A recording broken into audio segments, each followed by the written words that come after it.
السلام عليكم ورحمة الله تعالى وبركاته. واش راكم خواتاتي؟ ان شاء الله تكونوا كامل بخير وبصحة جيدة يا رب، ومرحبا بكم دائما في قناتي مطبخ سراج. قبل ما نبدا وصفة اليوم، وصفتنا اليوم درت لكم زوج حوايج، درت مين مطلوع ودرت لكم لوبيا مشطو. قبل ما نبدا وصفة تاع اليوم نقول لكم البنات اللي جاو دخلوا للقناة جدد نقول لهم مرحبا بكم، نورتوا القناة حبيباتي. هنا واش درت لكم البنات؟ درت لكم وصفتين، وصفة المطلوع مع لوبيا مشطو، تجي تكتوكه، تجي روعه البنات في البنه، بدون لحوم بدون دجاج، رايحه تعجبكم باذن الله، ما فيها والو. دائما نحاولوا نبدلوا الوصفات، نديروا حوايج بالدجاج باللحم، وساعات نديروا حوايج بدون لحوم. هذه الوصفه صدقوني البنات جات روعه، جربوها راح تعجبكم باذن الله. نبداو على بركه الله بالوصفه تاعنا. هنا عندنا لوبيا مشطو اللي قطعتها وغسلتها مع الجزر ودرتهم في الماء يغليو. عندي جريوات، عندي طماطم مصبره والثوم، عندي طماطم حب زوج حبات، وعندي زبده، وعندي توابل، وعندي هنا الزيت. البنات نجيبوا زوج مقلات، المقله الاولى رايحين نديروا فيها الزيت ونقليو فيها الجريوات تاعنا. الجريوات حوالي 4 حبات تاع جريوات حتى ل5 على حساب افراد العائله. البنات ديروا الكميه على حساب افراد العائله تاعكم. هنا راني درت الزيت، هنا دوك نحط الجريوات تاعي تتقلى. من جهه اخرى راح نجيب مقله اخرى والله حاجه واسعه كيما هذه، وتحطوا فيها نديروا فيها لوبيا مشطو تاعنا مع الجزر هذاك. ندير كميه من الزيت وندير معاها الزبده. من هي هاني حطيت الجريوات باه تبدا تتقلى. قليوها عادي البنات، الجريوات قليوها عادي. ومن الجهه هذه نديروا كميه من الزيت مع مغرفه كبيره تكون تاع زبده. نجيبوا لوبيا مشطو تاعنا مع هذاك الجزر اللي غليتهم من قبل، درتهم في الملح غليتهم طابوا 90% طياب البنات، راهي طايبه مليح الجريوات عفوا. اللوبيا مشطو هذيك مع الجزر راهم طايبين مليح. وهنا مع التوابل نزيد ملح فلفل كحل، عندي فلفل احمر شوي حار وحلو، انا دائما خلط بيناتهم، وقليل من الكمون وقليل من الذواق. درتهم مع الزيت هذاك نصوتي وشويه لوبيا مشطو هذيك مع الجزر. شوفوا البنات اللي تحب تستغني على الجزر تقدري تستغني عليها. هنا درت مغرفه تاع طماطم مصبره، ونبدا سكرفت في الثوم حوالي 4 حبات حتى ل5 نتاع ثوم. كما قلت لكم البنات تحبوا تستغناو على الجزر تقدروا تستغناو عليه وديروا فقط لوبيا مشطو مع الجريوات هذيك. انا شتيت اللون وفي نفس الوقت باه تزكي لي طبق. نخلطهم مليح مع بعضهم ونعطيهم حقهم انهم يطيبوا مع ديك الزيت والزبده والثوم والتوابل، يجيو هايلين البنات، والطماطم المصبره هذيك. ومن بعد نزيدوا دركا زوج حبات تاع طماطم، حبات زوج حبات تاع طماطم البنات يكونوا متوسطين في الحجم. نغطيو عليهم وخليوهم يطيبوا مليح، نعطيوهم حقهم في الطيب. من جهه راني نقلب في هذيك الجريبات. وهنا نروحوا للمطلوع، ميني مطلوع تاعنا البنات. عندي 2 كيلات ونص تاع فرينه، عندي مغرفه كبيره خميره، مغرفه كبيره سكر، مغرفه كبيره لحظه، وعندي مغرفه كبيره نتاع سينوج. هنا السينوج تقدروا تستغناو عليه. هنا البنات واش نبدا نصفي في الفرينه تاعي كما قلت لكم، ميني مطلوع بالفرينه فقط، يجي هاي البنات، يجي خفيف فريشه. 2 كيلات ونص نتاع فرينه. ندير معاهم مغرفه كبيره تاع خميره تاع المطلوع، مغرفه كبيره تاع سكر، مغرفه كبيره تاع حليب بودره، ومغرفه نتاع سينوج. السينوج نقطه اختياريه تقدروا تنحيوه. وهنا الملح على حساب الرغبه وعلى حساب واش حابين، يجي مليح برك في الملاحه تاعو المطلوع تاعنا. شوفوا البنات هذيك الكيله اللي كيلت بها الفرينه راح ندير بها كيله تاع ما يكون دافي، ونبدا نزيد في الفرينه تاعي وندير المطلوع تاعي حتى نتحصل على عجينه تكون البنات طريه. اللي متمكنه من العجينه ديروه طري. المطلوع تاعكم هذا البنات رايح يكون خفيف ريشه، قد ما تطريوه قد ما ديروه جاري رايح يجيكم خفيف من داخل، يجي خفيف ريشه. الدالي هنا الماء حوالي الكيلة وربع تاع ماء. ديروا بعقلكم البنات حتى تتحصلوا على العجينه تكون طريه.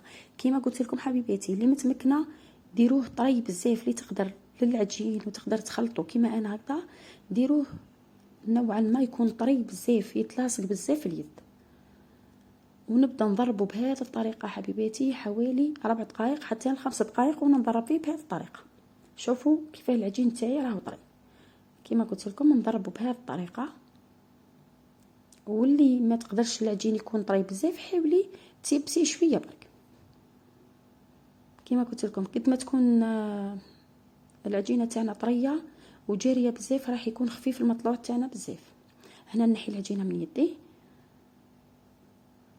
اذا حبيتوا ديروا شويه زيت وغطيوه وخليوه يتضاعف الحجم تاعو. العجينه تاعنا هذه شوفوا البنات بعد ما تضاعف الحجم نتاعو، هنا نبدا نخرج له في التخمير. نجيب الزيت توالي، تحبوا حتى زيت الزيتون عادي، تقدروا ديروا بزيت الزيتون عادي. هنا نحيوها من ريسيبيون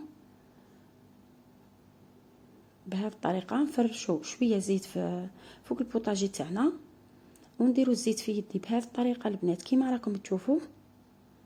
نخرجوا له تخمير ونبدا نديروا كريات صغار. شوفوا البنات انا جاوني 8 كريات، هذه الكيله دارت لي 8 كريات. تقدروا توصلوهم حتى ل10. اللي يحب المطلوع تاعو يكون شويه رقيق ديروهم حتى ل10. انا درتهم 8 جاني شوي خشين.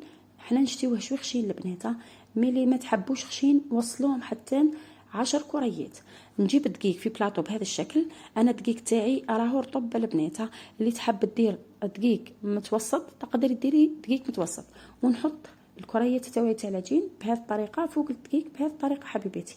نولي ننفضو مليح ونحطو في بلاطو مفرش ورق الطهي فيه. تقدروا ديروا ورق الطهي ولا تقدروا ديروا كتات نتاع المطلوع هذوك عادي.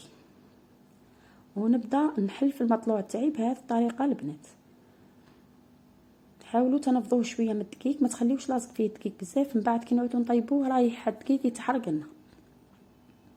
شوفوا البنات انا الحجم تاع المطلوع خليته شوي خشين. حنا نشتيوه هكذا، اللي تحبوا رقيق على هكذا وصلوهم البنات حتى ل10 خبزات راح يجيكم المطلوعات تاعكم شوي رقيق هكذا. ننفضوا من الدقيق ونحطهم ونطيبوا عادي المطلوع تاعنا. صدقوني البنات جا خفيف ريشه هذا المطلوع، وثم يتحضر كما راكم تشوفوا. نخليوه يطيب ونزيد نقلبه من الجهه الاخرى ونطيبه ثاني البنات من الجهه الاخرى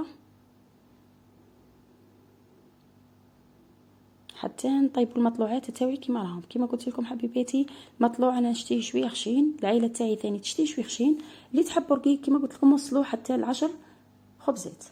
هنا باه نحوشوا هكذا المطلوع تاعي الحواشي تقدروا توقفوه مع الطاجين برك وديروه. واللي عندها شاليمو كيما هكذا هذه مجرد فكره برك حبيباتي، طيبوه وديروه في الحواشي تاعو بالشاليمو بهذه الطريقه.